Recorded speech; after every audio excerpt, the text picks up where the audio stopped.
Hi everyone, my name is Chien, battery number 26182.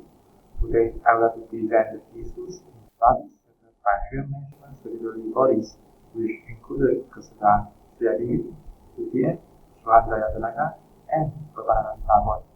For early information, KSEDAH, which stands for Lembaga Permatan Kelantan Selatan, is one of the Ministry of the Malaysia government. KSEDAH mainly responsible for rural development, regional development, community development, Bumi Putra, Orang Asli, rubber industry smallholders, land consolidation, and land rehabilitation.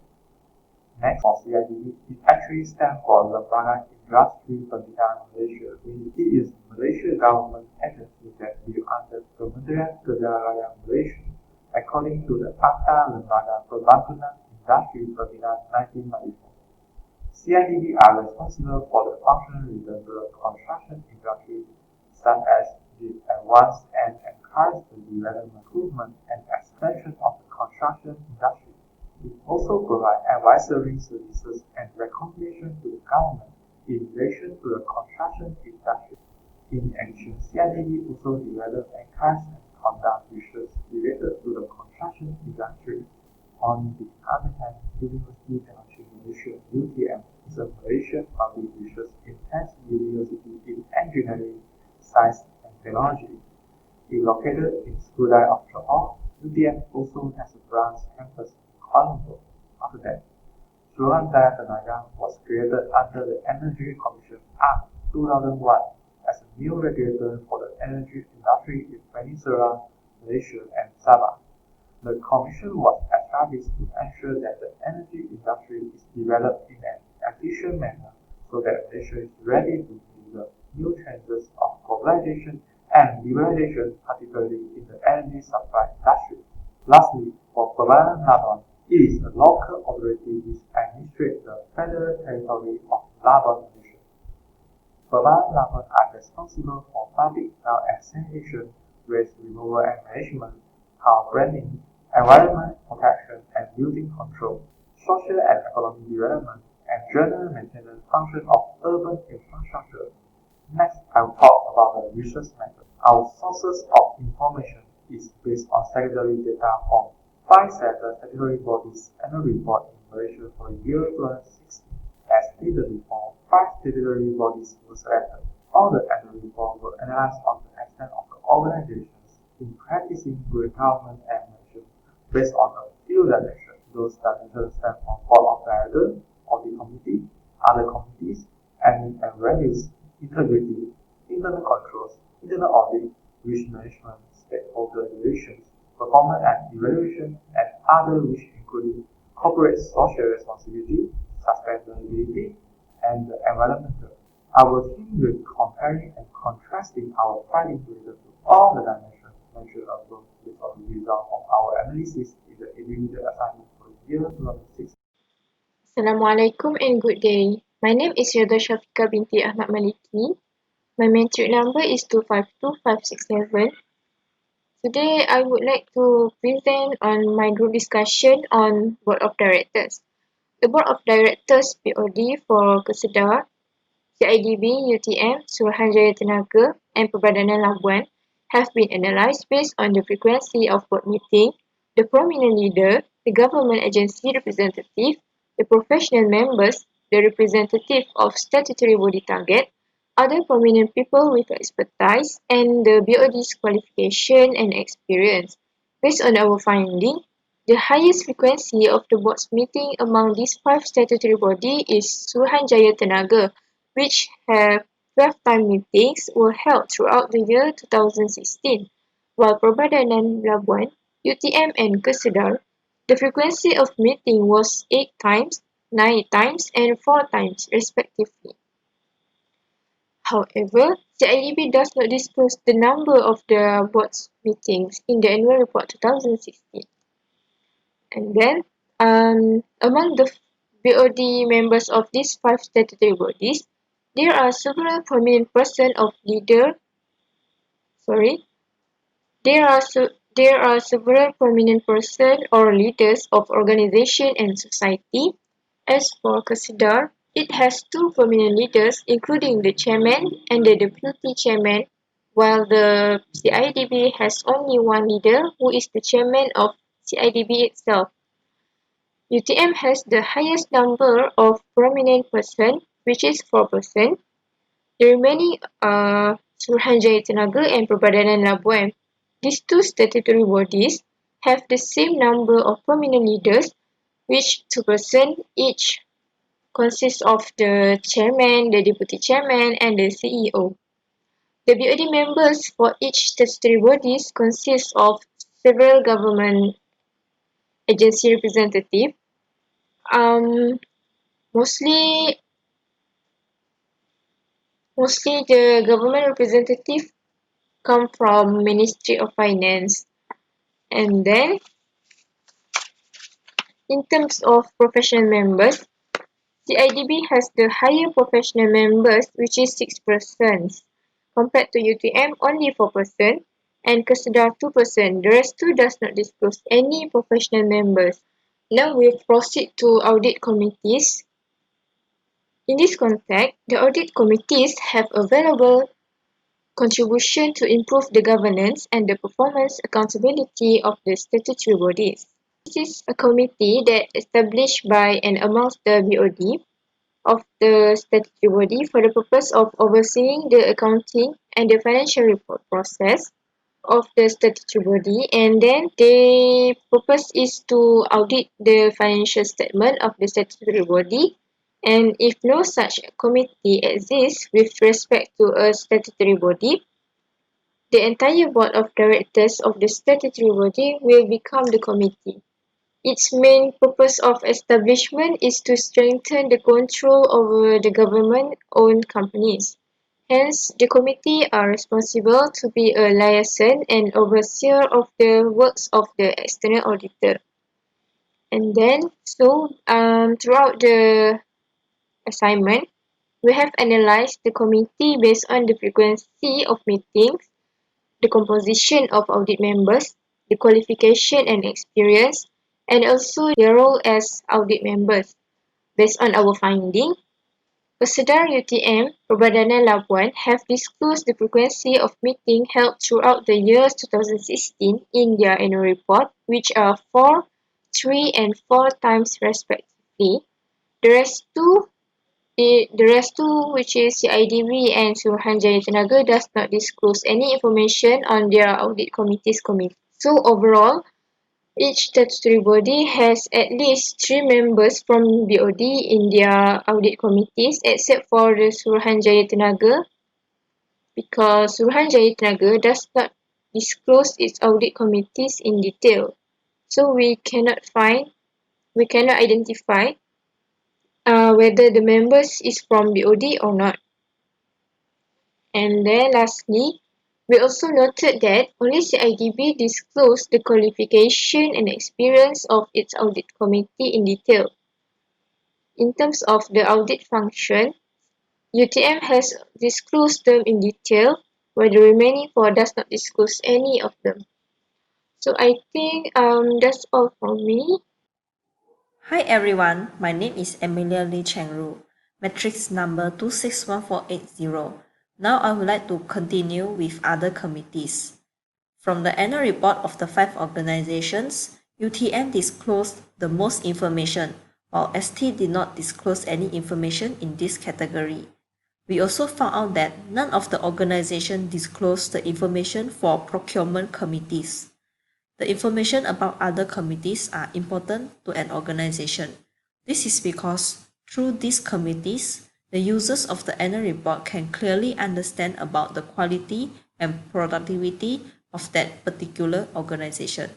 Therefore, the more information regarding other committees disclosed in annual report, the higher the quality, reliability, and productivity in that organization. Next, I will present about ethics and values. Kesedar and PL had disclosed the most information, then followed by CIDB and ST that disclosed only one information. However, UTM did not record any information under this aspect in Annual Report 2016. Ethics can be defined as a general set of rules and procedures that are important to be followed in an organization. It also acts as a guideline for the individual to act and behave in the right way in the organization. Then, values reflect the acts and actions of the organization. Ethics and values are important in an organization. This is because ethics and values can increase the productivity and public image in an organization and also help the organization to adapt to changes. Therefore, through ethics and values, the users of the annual report can know how the organization behaves and also can understand the organization culture. Furthermore, I will continue with integrity. CIDB disclosed the most information from this perspective, then followed by PL and KSEDAR. UTM and ST did not record any information about integrity in their annual report. None of the organization record information about channel for reporting and whistleblowing policy. Integrity can be defined as being honest and truthful. It acts as a strong moral compass in an organization. It also reflects in transparent honesty and complete harmony in what individual thinks, says, and does. Organization with integrity unit can help to ensure the honesty and increase governance. Therefore, by disclosing information about integrity, the users of the annual report can trust and believe the decisions made by the organization. Thank you.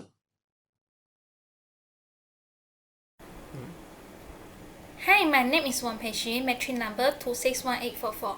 I will present about the internal control, internal audit, and risk management. For internal control aspect, only CIDB disclosed the information on internal control, which is the statement of internal control. Whereas KSEDAH, UTM, ST, and PL did not disclose any information on internal control in Audit Report 2016.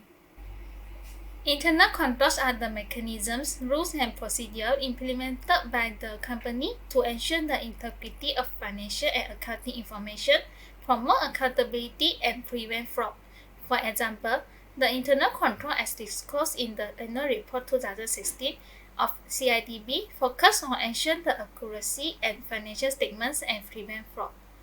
The level of internal control information disclosed by government organizations is very low, as only 1 out of 5 had disclosed it.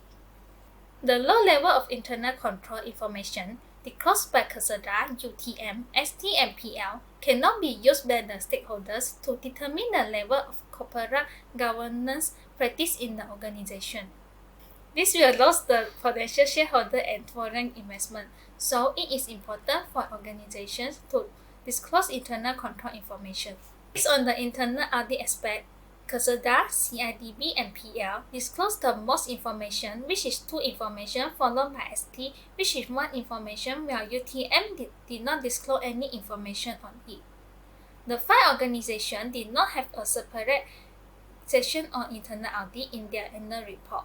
The organization should have a separate section on internal audit because the disclosure of internal audit information in annual report can increase investor understanding of the function of internal audit and its governance growth.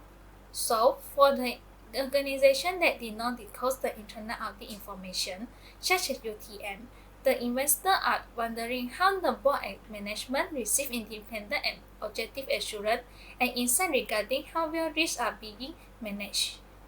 PL disclosed the most information in the perspective of risk management in their annual report 2016, followed by UTM and CIDB, while there was no information disclosed by KSEDAH and ST on risk management. The disclosure of risk information will help to inform the investors about the organization's future financial position and helps potential investors to examine the strategy adopted by the organization. The 5 organizations did not have a separate section on risk in their annual report 2016. They should have it as SB had issued 2 main standards that require the company to provide disclosure on risk. The disclosure of risk management information also increases the trustworthiness of investors in organizations. So, the level of trustworthiness of the investor in these 5 organizations might be lower as they did not disclose the risk strategy information. That's all from me. Thank you. Okay, next let's move to the stakeholders relations. So basically, stakeholders relation is very matters to both private and public sectors because stakeholders is acting as an agents, promoters, supporters, and collaborators for the organization. So for example, is employees. Employees is one of the stakeholders. They are the most supporters to an organization in order for them to run the services that being prepared for other users such as customers and shareholders. So currently, the legitimacy of public policies is now often dependent on an exchange process between society and government as the important stakeholders. So next is the performance and evaluations. Performance and evaluations is common for organization to be implemented as to see the progression which must in line with the objective of the organization itself. Hence, the purpose of evaluation is actually to promote the transparency and accountable in organization to the users. So, the best or the effective way to evaluate the performance in an organization is by monitoring the activities from top management performance, from top management to the very bottom management line. So, the management always cooperate the performance relative to the KPI, key performance index, set by them by monthly or yearly. They set the KPI is based on the experience and knowledge of the services provided by the organization.